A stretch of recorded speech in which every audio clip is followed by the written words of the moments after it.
दरियाए सिंध अपने किनारे पर बसती बस्तियों की सरसब्जी और शादाबी की जमानत, मगर बरखा रुत में इसी दरिया की मौजें जब किनारे से बगावत पर उतर आती हैं तो बस्तियों की बस्तियां उजाड़ कर रख देती है। बेरहम लहरों का खौफ ये मंजर भी दिखाता है कि बड़ी चाह से मकानों को बनाने वाले मकीन इन्हीं मकानों को अपने हाथ से जमीन बोस करने पर मजबूर दिखाई देते हैं। पक्के मकान फारस सारा कुछ सारा इवें लुढ़ के वेंदा पे नाल जज़ाता भी वेंदा पे उजड़ का है उका भी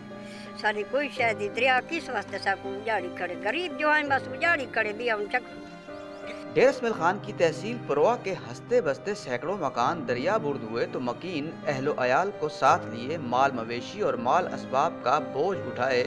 महफूज मकाम पर डेरा लगाने पर ऐसे मजबूर हुए कि मसनद इक़्तिदार भी बेबस ही नजर आई कि इतने ज़्यादा नुकसान और तकलीफ के बावजूद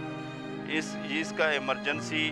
फंड भी होता है, पता नहीं वो कहाँ पर इस्तेमाल कर रहे हैं। कच्चे के बासियों की हालत ज़ार और इस पर ज़िली इंतजामिया के मौक़िफ़ को देखते हुए कहा जा सकता है कि हर साल सैलाब के खदशात को मद्देनजर रखते हुए जहाँ दरिया किनारे आबाद बासी आज खुद हिफाजती इक़दामात उठाएं, वहीं इंतजामिया को भी दर बदर हो जाने वाले इन मकीनों की बहाली और दीगर इंतजामात को भी यकीनी बनाना चाहिए। कैमरा टीम के साथ इनायत आदिल, डॉन न्यूज़, डेरा इस्माइल खान।